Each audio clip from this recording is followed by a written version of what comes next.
É a ponte mais longa desse tipo, com um vão central de quase meio quilômetro e uma pista que mergulha em um túnel detentor de um recorde. A visão é arrojada. Os desafios extremos. O projeto audacioso. É uma ponte que mudará o mapa da Europa.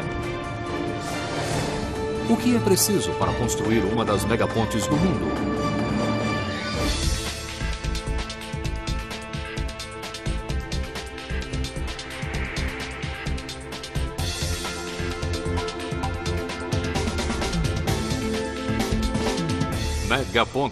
Megapontes Escandinávia. Na Europa setentrional, o Mar Báltico junta-se ao Mar do Norte no Estreito de Øresund. Um trecho de 16 quilômetros de largura de água de clima horrível que separa a Dinamarca da Suécia.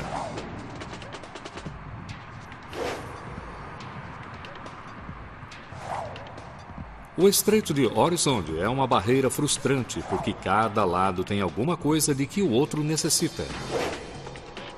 Copenhague, na Dinamarca, precisa de habitações mais em conta. Malmö, na Suécia, precisa de mais empregos. Se as duas cidades pudessem ser ligadas, formariam um poderio econômico. Uma ponte as tornaria uma grande metrópole.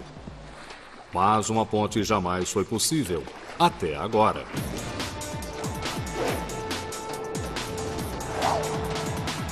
A ponte de Øresund é uma das pontes mais longas do mundo. Ela suporta veículos assim como o peso de imensos trens. 1.090 metros de estrada e ferrovia presos a 160 cabos. 60 metros acima do oceano. As torres de sustentação elevam-se a 204 metros, fazendo da ponte de Øresund uma das mais altas estruturas de cimento da Suécia.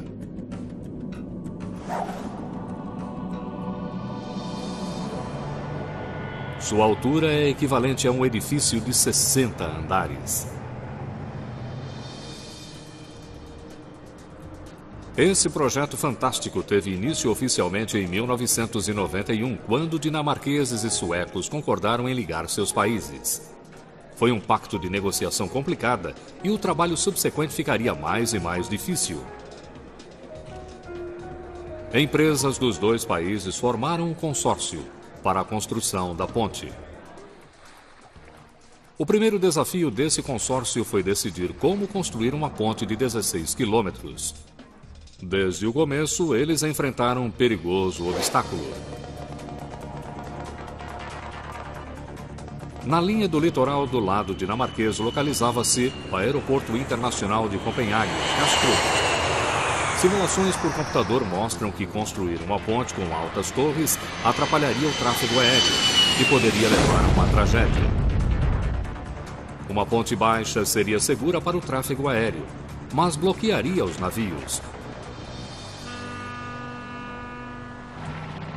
Dando-se conta de que seria difícil construir sobre a água, os engenheiros consideraram construir um túnel sob o mar de 16 quilômetros. Teria sido uma ótima solução, um túnel ligando um lado ao outro, mas extremamente cara. A terceira solução pela qual decidimos era naturalmente construir a ponte em parte e depois um túnel chegando próximo ao aeroporto. Uma ponte teria sido mais fácil ou mais barato, mas não era boa ideia devido aos aviões. Mas combinar uma ponte e um túnel constituiu-se um novo e grande desafio. Como um túnel se transforma em ponte em pleno mar aberto? Os engenheiros tinham de encontrar terra firme onde o túnel pudesse emergir. Precisavam de uma ilha.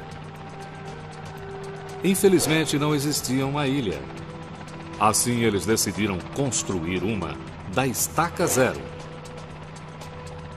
Quando foi completada, a Dinamarca havia aumentado seu tamanho em 1,3 milhões de metros quadrados. Com 4 quilômetros de túnel e 4 quilômetros de ilha, restavam 8 quilômetros a serem cobertos pela ponte. Mais uma vez, uma ponte baixa foi descartada por causa do grande movimento de barcos. mas não havia aeroporto no litoral sueco. Os engenheiros poderiam, então, construir uma ponte da altura que quisessem. E era preciso que fosse muito alta. Para escapar do tráfego de barcos, a ponte precisaria estar no mínimo 60 metros acima da água e o vão central precisaria ter mais de 450 metros de comprimento. Para aceitar o desafio de fazer a melhor ponte possível, o consórcio instituiu uma concorrência de projetos. Uma das propostas mais espetaculares foi construir a maior ponte em arco do mundo. Não creio que se tenha uma ideia da magnitude desse arco, a não ser passando por baixo dele. É muito grande, seria praticamente um monumento. Mas pontes em arco têm um calcanhar de Aquiles. Quando o arco se curva em direção à água, diminui a folga para a passagem de grandes navios até chegar a nada. Havia o risco de que um navio pudesse entrar por ali, trazendo o perigo de bater na parte inferior do arco, fazendo tudo desabar. Impossibilitados de construir um arco, eles consideraram a ponte pênsil. A tecnologia da ponte pênsil permite os vãos mais longos de qualquer projeto. 2 cabos imensos se estendem pelo comprimento total da ponte, com cabos mais curtos que pendem para segurar a pista. Mas a conexão de cabos a mais cabos tornam as pontes pênseis muito flexíveis. E trens não podem trafegar efetivamente em trilhos que cedem ao seu peso. O tráfego ferroviário é muito pesado. Em uma ponte pênsil, a visão lateral mostra o trem subindo um pouco, isso durante o tempo todo.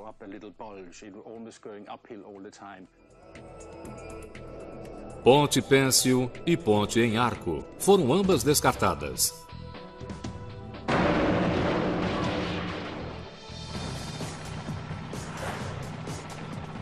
Os engenheiros então voltaram-se para um projeto que atendia a todos os critérios: uma ponte estaiada. Sua estrutura é rígida o suficiente para o tráfego pesado de trens porque os cabos de sustentação ligam-se diretamente a torres fixas. E há uma vantagem: pontes estaiadas são de construção mais barata que as pontes pênseis. Não precisar de 2 imensos cabos principais economiza toneladas de aço.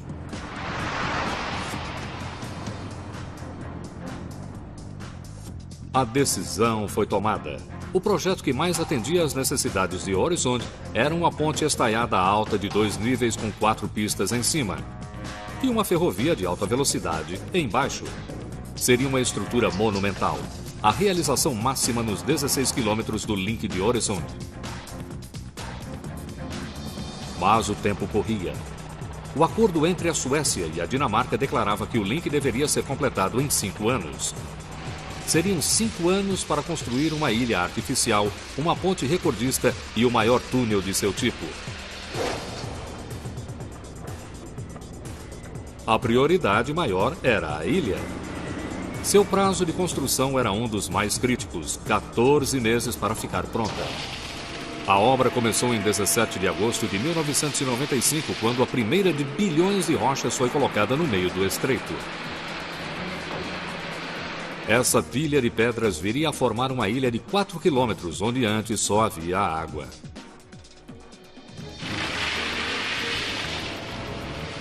O primeiro passo foi estabelecer o perímetro. Grandes blocos vieram de pedreiras da Suécia. 1 bilhão e 800 milhões de quilos de pedras. Para manter o prazo, o material era trazido continuamente para cá. 16 barcaças entregavam 18 milhões de quilos por dia.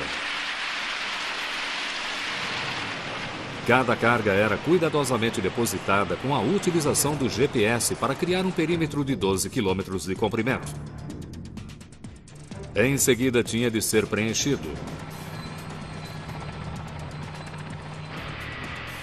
Era uma tarefa enorme que requeria milhões de metros cúbicos de material.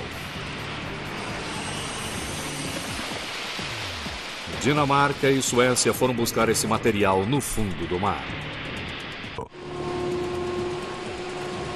A fase 2 era a dragagem. Aqui os engenheiros inventaram um plano engenhoso. As equipes de construção tinham de dragar de qualquer forma em preparação para construir a ponte e o túnel. Agora eles tinham lugar para colocar todo o entulho. Para manter o prazo, as equipes tinham de dragar uma média de 11 milhões e meio de metros cúbicos diariamente. Esse trabalho exigia a maior e mais poderosa draga de alcatruzes do mundo, a Chicago. Sua caçamba é grande o bastante para conter uma minivan.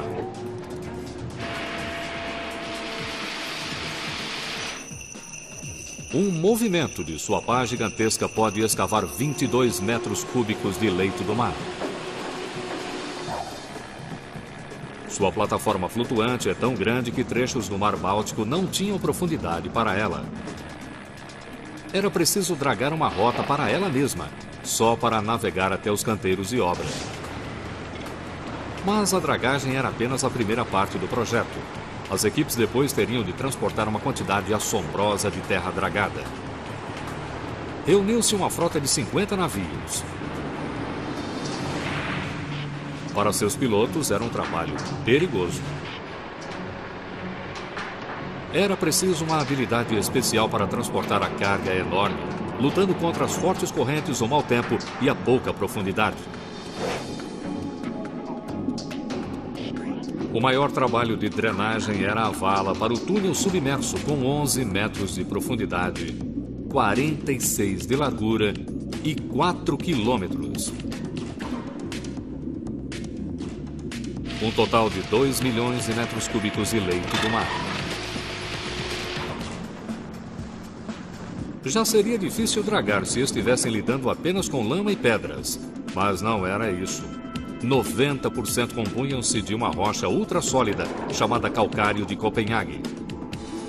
Nem mesmo a Chicago poderia escavá-la. Então os construtores recorreram à mais poderosa draga de corte e sucção do mundo, a Castor. A extremidade da Castor é uma mega ponta de furadeira com 60 dentes afiados, cada qual pesando mais de 20 quilos. Às vezes é chamada de o cone giratório da morte. Mas mesmo sob todo esse poder de fogo, o calcário de Copenhague não se rendeu facilmente. Ele destruía 200 dentes por dia. No total, 52 mil foram substituídos. A Castor é mais que uma furadeira extremamente grande. Ela agia também como um aspirador. Ao despedaçar o calcário, ela também aspirava o entulho. Bombas gigantescas então empurravam as pedras e a água através de 4 quilômetros de tubulação até chegar à ilha. Os fragmentos do calcário eram tão abrasivos que desgastaram o interior da tubulação. E deslocar essa quantidade de pedras e lama envolvia um desafio adicional: a proteção do meio ambiente. O meio ambiente é particularmente vulnerável no raso estreito de Øresund. A maior ameaça é a poeira do entulho. Nuvens como estas podem matar áreas imensas de relva marinha, que alimentam e abrigam a fauna do fundo do mar.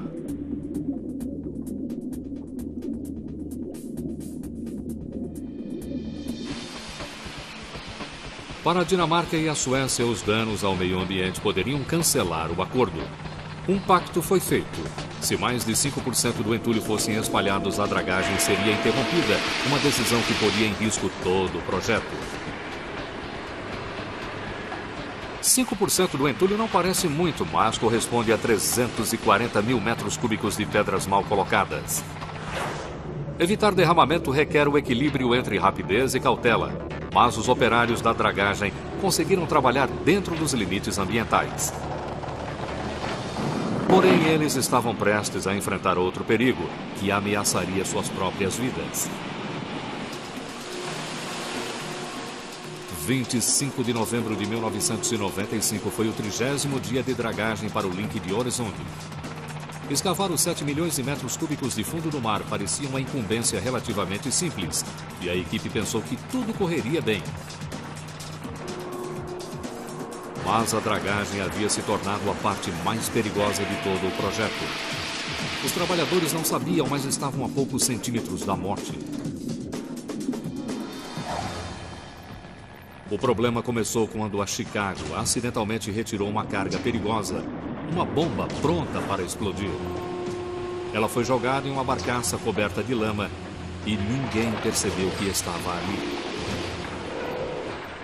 Se alguma coisa tivesse esbarrado em seu detonador, 36 quilos de TNT teriam feito a barcaça e sua tripulação em pedaços.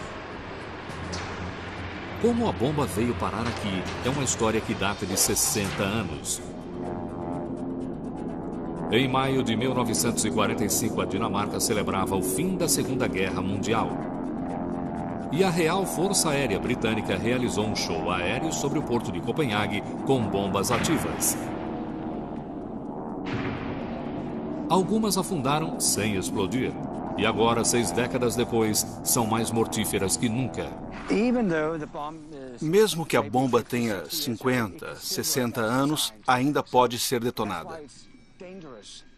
Por isso, é sempre um perigo. Se a bomba sofreu alguma corrosão e se houve deterioração dos explosivos, isso pode ter a tornado mais sensível. E, neste caso, ainda mais perigosa. O equipamento estava a centímetros da bomba. Então, bem a tempo, alguém da dragagem a avistou. A Marinha Real Dinamarquesa foi chamada para a remoção, desativação e explosão da bomba.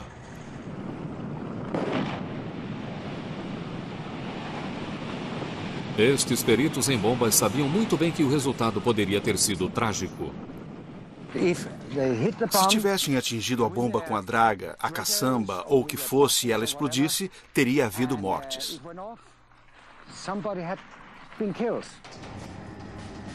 Foi por pouco, para a equipe e para o cronograma. Depois de se livrarem da bomba, a dragagem continuou. Mas o alívio durou pouco. Logo, outras bombas foram encontradas.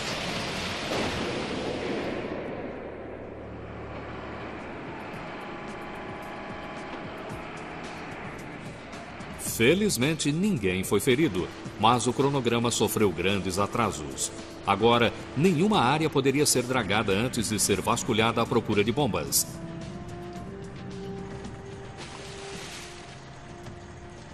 16 delas foram removidas e destruídas. A segurança era mais importante que o cronograma. Muito antes de as bombas serem encontradas e mesmo antes de a draga mergulhar sua primeira caçamba, os engenheiros de Øresund sabiam que enfrentavam um conjunto único de desafios dificílimos aqui.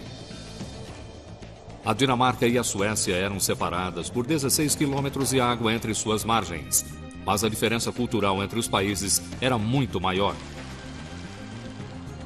Eram 2 países diferentes, com diferentes idiomas, moeda corrente e diferentes formas de comportamento. Os carros nem mesmo andavam no mesmo lado da rua, até os anos 50.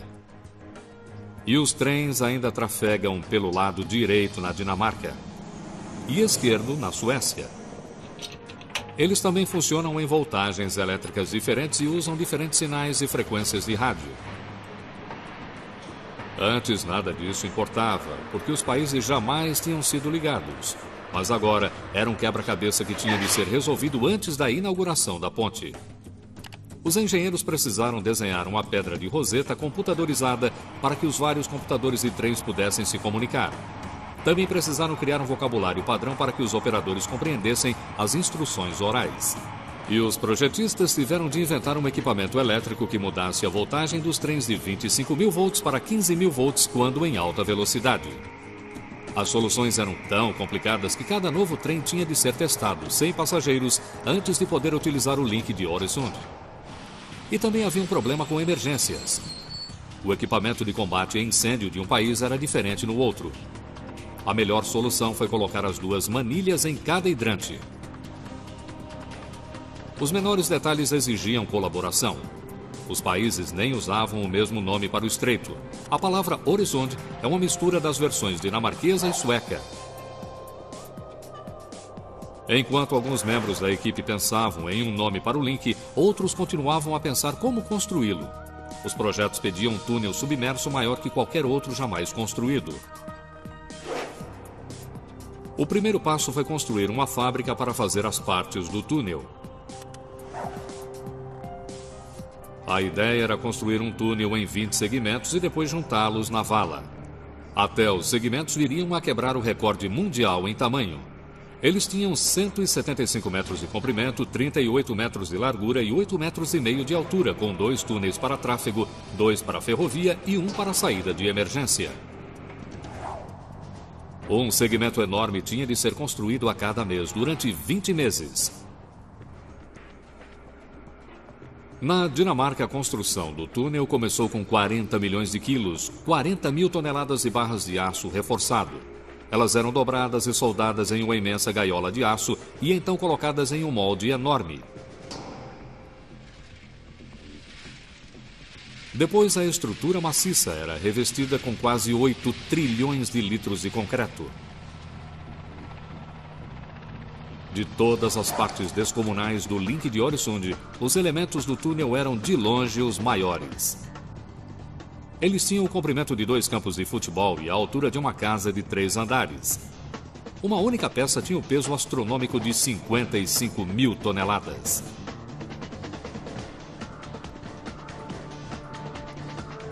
Movê-los foi um desafio dos maiores e perigoso, que provocou o acidente mais catastrófico de todo o projeto.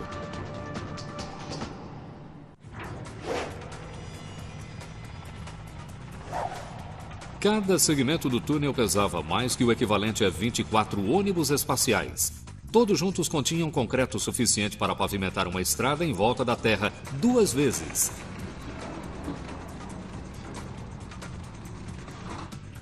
Nenhuma máquina no mundo poderia erguer um segmento e colocá-lo em seu lugar.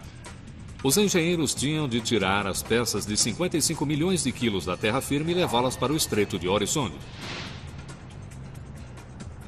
A solução foi transformá-las em balsas e fazê-las navegar. Primeiro, todos os buracos foram tapados com gigantescas chapas de aço, cada uma pesando mais de 3 mil quilos. Isso permitiria que a gigantesca estrutura de concreto flutuasse, mas ainda não havia como transportá-la até a água. Então foi construído um engenhoso sistema de comportas para levar a água até eles. 3 lados da extremidade da linha de produção foram rodeados por diques. O 4º lado foi fechado por uma enorme parede móvel e a bacia foi inundada, ficando mais de 9 metros acima do nível do mar. Foram precisos 100 milhões de litros de água. Mesmo flutuando, 4 cabrestantes de 23 mil quilos foram necessários para mover cada segmento, e mais 2 para conduzi-los para a extremidade funda da bacia. Quando a água voltou ao nível do mar, o segmento estava pronto para seguir em frente. Então, quando estava sobre a vala, um novo desafio: afundá-lo. Colocar uma balsa desse tamanho no fundo do mar não é tarefa simples. O truque usado foi um lastro. A água foi bombeada para tanques especiais lentamente e por igual para manter o segmento na horizontal. 4 cabos imensos ajudaram em sua descida. A precisão foi perfeita para que pudesse haver uma conexão precisa para o resto do túnel. Os operadores dos cabrestantes usaram GPS e instrumentos de medição de profundidade para assegurar uma colocação perfeita. A margem de erro era de menos de 1 centímetro e 1/4 em qualquer direção. Mergulhadores instalaram uma estrutura temporária para ajudar a guiá-lo. Então, quando atingiu o fundo do mar, os operadores do cabrestante empurraram-no firmemente de encontro ao segmento anterior. A água salgada entre os segmentos foi bombeada. As chapas de aço foram removidas e, para impedir que o túnel flutuasse novamente, toda a extensão da rodovia foi preenchida com concreto chegando a quase 1 metro de espessura e rochas foram empilhadas em cima. O sistema funcionou perfeitamente com os primeiros 12 segmentos do túnel, mas o 13º teve tratamento especial. ele recebeu oficialmente o número 12A por razões de superstição. Mas, infelizmente, renomeá-lo não foi suficiente. Na terça-feira, 4 de agosto de 1998, as condições do vento e das correntes no canal eram perfeitas. O novo elemento do túnel começou a ser rebocado sem grandes ocorrências. Ao meio-dia, o elemento 12A tinha sido guiado para a posição. Às 3h30, as bombas adicionaram o lastro lentamente, afundando a unidade. Então, de repente, alguma coisa saiu errada. O segmento começou a se inclinar e depois desabou. Uma forte explosão fez a água subir a 30 metros de altura. O segmento foi para o fundo. As equipes nas plataformas flutuantes desligaram a energia com medo de serem eletrocutados. Passaram-se horas antes que descobrissem o que acontecera de errado. O veredito foi erro humano, uma chapa de aço não fora colocada corretamente. A pressão da água fez com que abrisse e o segmento foi inundado. Os cabrestantes não aguentaram o peso extra e ele afundou. Por sorte, ninguém saiu ferido, mas e o segmento 12A do túnel? Testes variados confirmaram que ainda podia ser utilizado, mas um tempo precioso fora perdido. Os empreiteiros de Øresund poderiam ter escolhido um método diferente para a construção do túnel. Poderiam ter colocado um túnel sob o leito marinho. Foi isso que a Dinamarca fez a 2 horas de Copenhague, onde ferrovia e estrada tinham de cruzar um canal chamado Great Belt, Grande Cinturão. Esse foi o local de um desastre muito pior que o de Øresund. Para escavar os 2 túneis para trens, eles trouxeram 4 máquinas perfuratrizes, cada qual com 90 metros de comprimento. A extremidade frontal é uma broca pesando mais de 100 mil toneladas e medindo 7 metros de largura. Uma cabeça de corte tritura o solo e as rochas. Uma rotativa transporta os resíduos para uma esteira e dali são jogados em um trem pequeno. Enquanto a máquina perfuratriz em cada túnel abria o caminho subterrâneo, também instalava um aparelho de segmentos pré-fabricada, 62 mil delas. O problema com a perfuratriz era que o solo podia ser imprevisível. E foi assim que o desastre aconteceu no Great Belt, Grande Cinturão. Uma perfuratriz atingiu um bolsão de água. A princípio, a água começou a pingar e em seguida passou a jorrar. Uma escotilha de segurança especial deveria ter contido a inundação, mas tinha sido deixada aberta. A água inundou um túnel, atravessou os túneis de emergência e inundou o segundo. Demorou 1 ano para o projeto ser retomado.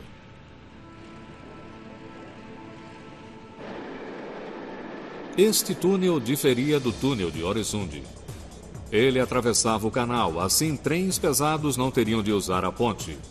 Isso proporcionou aos engenheiros mais opções de projeto do que eles haviam tido para Øresund.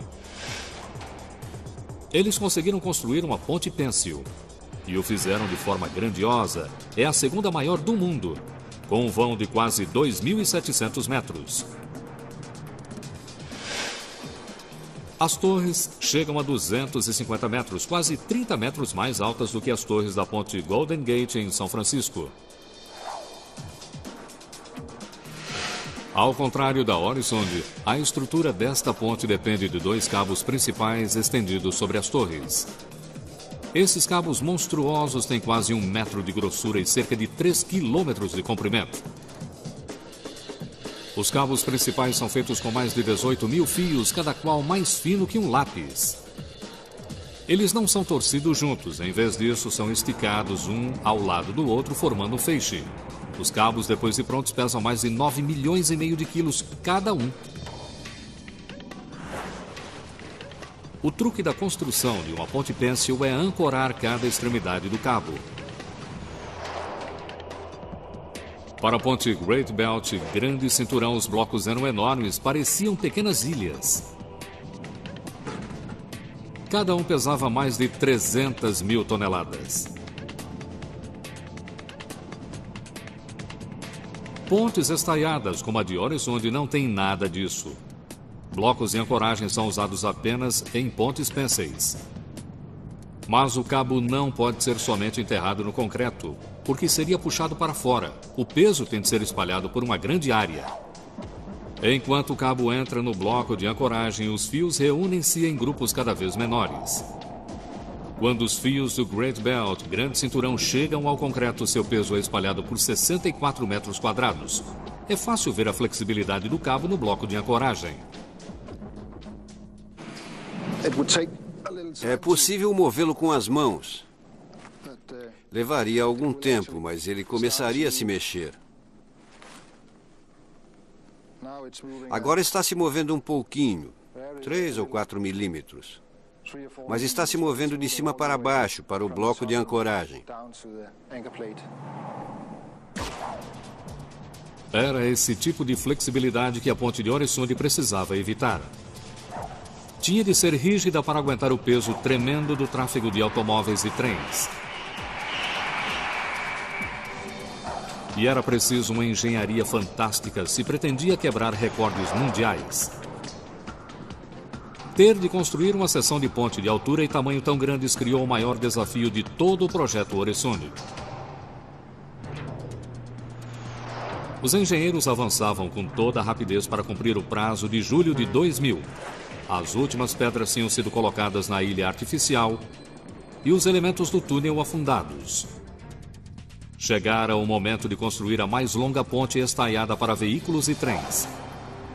A construção começou com as torres. Com 60 andares, elas seriam sem dúvida as torres soltas duplas e uma das mais altas pontes do mundo. 2 pernas gigantescas seriam conectadas por uma imensa viga transversal logo abaixo da pista. Acima dela, apenas o espaço aberto. Havia 2 razões para a falta de uma viga transversal acima das pistas. Daria ao design da ponte um aspecto apurado. Mas era também para o caso de um acidente de avião. Se este desastre simulado por um computador viesse a se tornar realidade, torres livres ajudariam a ponte a resistir. Sem uma viga transversal sobre a estrada, as torres seriam mais flexíveis. No caso de uma colisão, um impacto menor seria propagado ao restante da ponte, resultando em uma chance maior de resistência. A construção das torres começou em terra.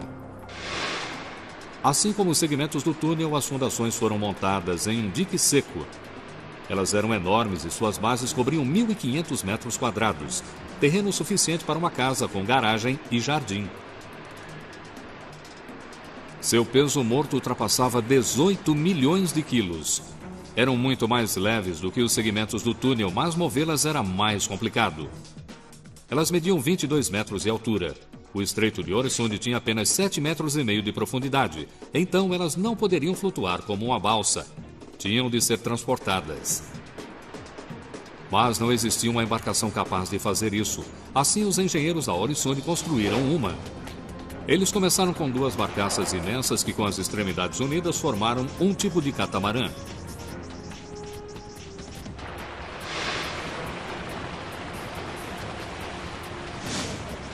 O dique seco foi inundado para que o catamarã pudesse navegar sobre a fundação.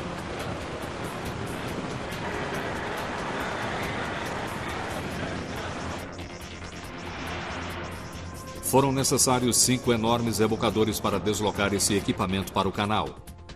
Na linha da ponte, a fundação foi baixada até um poço que já havia sido escavado no leito do mar. Um GPS ajudou a guiá-lo até 8 centímetros do ponto-alvo. Nessa etapa, as fundações emergiam da água apenas 3 metros. Logo, cada ponta se projetaria em mais 180. Cada torre embrional tornou-se seu próprio canteiro de obras autossustentável, provido de equipamento suficiente para uma pequena fábrica. As 2 pernas de uma torre erguiam-se em seções de 4 metros. Cada uma era mantida 12 metros à frente da outra para que os gigantescos guindastes não colidissem. Quando as torres alcançaram 44 metros, era o momento de acrescentar a viga transversal. Então, cerca de 80 metros de altura, uma caixa de aço para sustentar as estaias foi integrada à perna. Outras caixas foram acrescentadas a cada 12 metros. Vistas de fora, as torres pareciam maciças. Mas, na verdade, estavam lotadas de equipamentos, incluindo um elevador.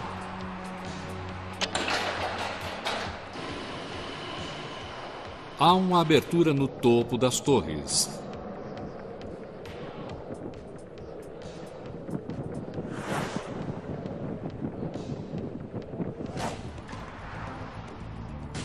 Ao mesmo tempo em que as torres foram construídas no meio do Estreito de Oresund, os vãos de 2 níveis foram montados na costa. Eles eram imensas caixas de concreto e aço de cerca de 140 metros de comprimento e 23 de largura.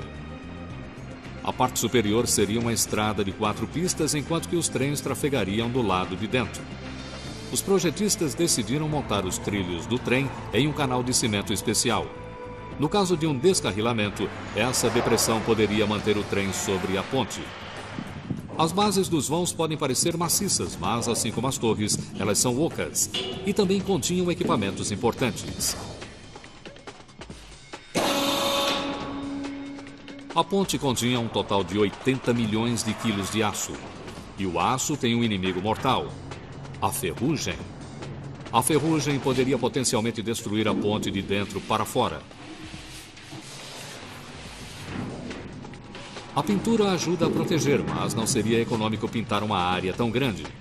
Em vez disso, a ponte de Oresund foi construída para abrigar um poderoso sistema de desumidificadores.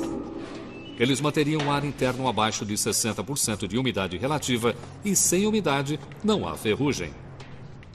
Regulamentos exigiam que equipes inspecionassem cada parte da ponte. Essa era, obviamente, uma medida prudente, mas um grande desafio, porque a porção inferior da ponte erguia-se a 60 metros acima da água. Até na estrada, os empregados tinham de ser protegidos sem a interrupção do tráfego de carros e trens. Felizmente, os engenheiros da Oresund foram precavidos. Sob a ponte havia uma espetacular grua motorizada. O Link de Oresund possui uma das poucas gruas existentes que corre ao longo da extensão da ponte. A maioria das gruas seria bloqueada na altura das torres. Mas esta gira para se encaixar nos suportes.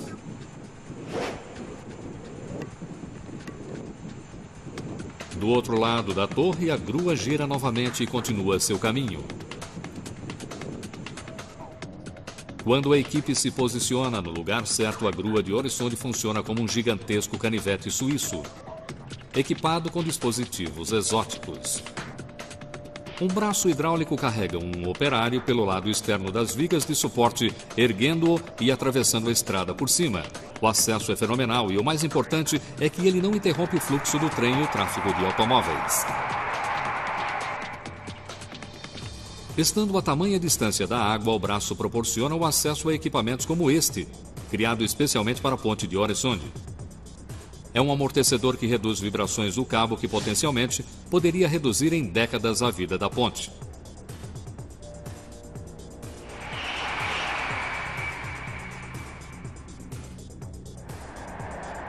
A grua possui outro aparato usado para inspecionar as torres. Essa caçamba suspensa desce 60 metros perto do nível da água, transportando operários que verificam se há rachaduras no concreto e trocam lâmpadas que orientam embarcações nos canais de navegação.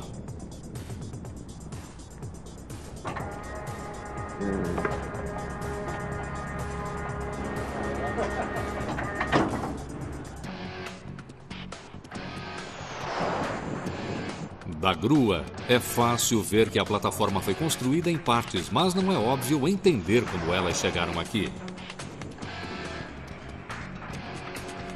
Os gigantescos segmentos foram pré-montados a muitos quilômetros na costa. A boa notícia era que elas pesavam apenas 5,5 milhões de quilos, não os 18 milhões das fundações, nem os 55 milhões das partes do túnel. A má notícia era que o túnel e as fundações seriam baixados para fixação. Os vãos da ponte teriam de ser içados 60 metros acima e mantidos suspensos no ar.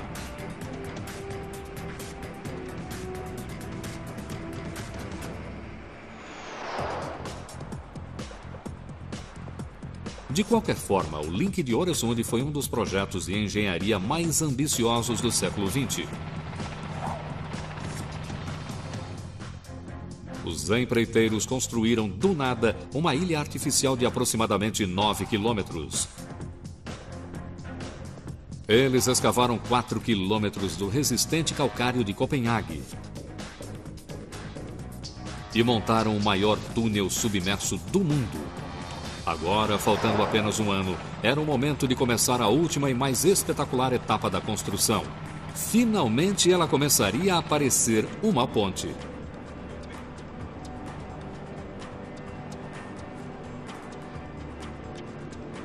Todo o planejamento e todos os cálculos seriam postos em teste quando o vão principal fosse colocado. Ele teria de ser alto bastante para a passagem de embarcações e forte o suficiente para suportar o peso de trens e carros. Ninguém havia construído ponte igual. Para isso seria preciso o maior guindaste flutuante da Terra, capaz de levantar mais de 7 milhões de quilos, o equivalente a 30 Boeing 737. Ele era chamado o Cisne, e esse seria o seu momento de glória. O Cisne tinha de usar 75% de sua força total para suspender cada vão. O mais alto deles ficava ao lado da torre.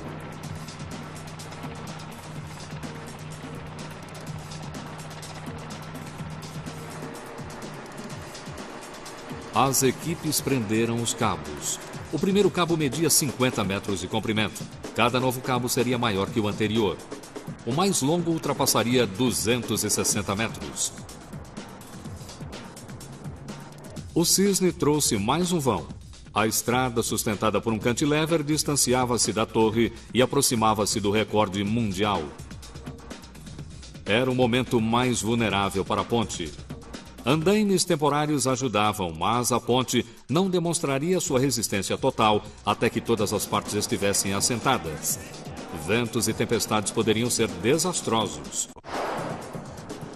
Em 14 de agosto de 1999, o Cisne instalou o vão final da estrada na ponte.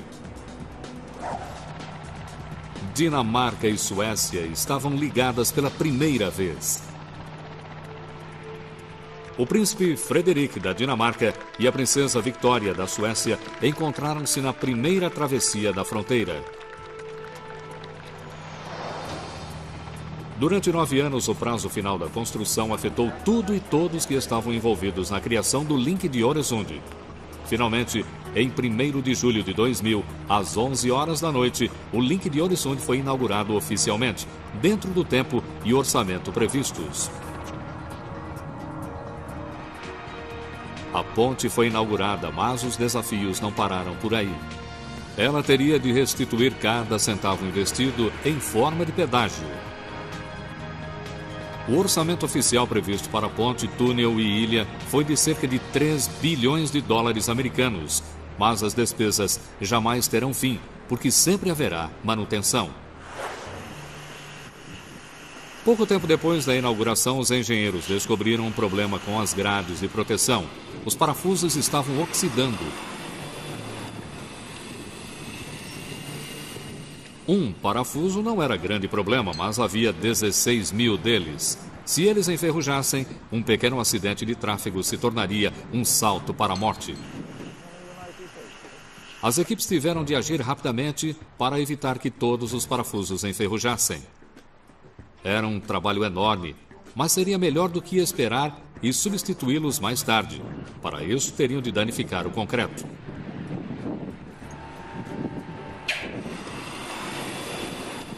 A prevenção da corrosão foi iniciada com a retirada de porcas e limpeza dos parafusos com jato.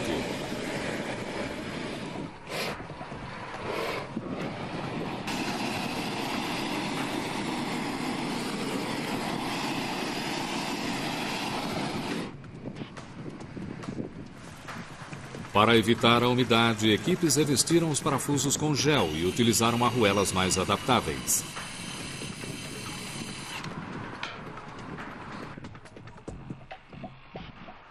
A manutenção e tudo mais que acontece na ponte é monitorada na Suécia, de um prédio próximo à praça de pedágio.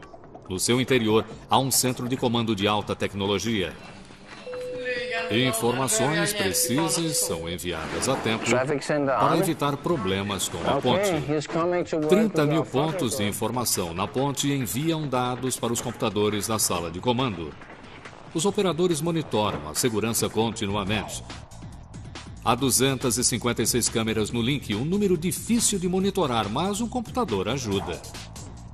Ele pode reconhecer carros parados e carros andando na contramão.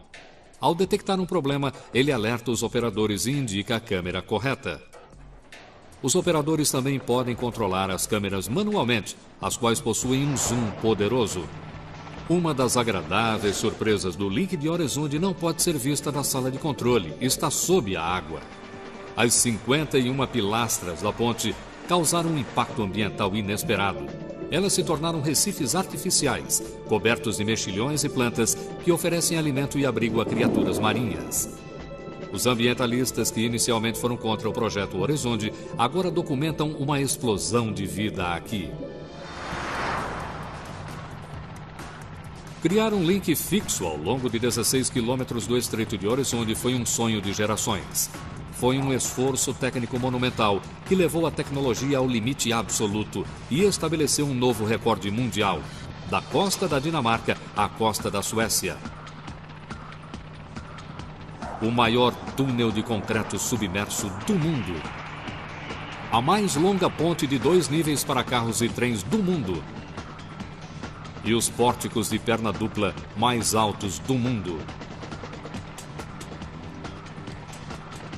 Em seus 5 anos de operação, mais de 44 milhões de pessoas cruzaram o link de Øresund procurando empregos novos, casas novas ou apenas a passeio. O link de Øresund mudou o mapa da Europa, conseguindo aproximar não só 2 cidades e 2 países, mas um continente inteiro. E se destaca como uma das megapontes do mundo. Versão Marshmallow São Paulo.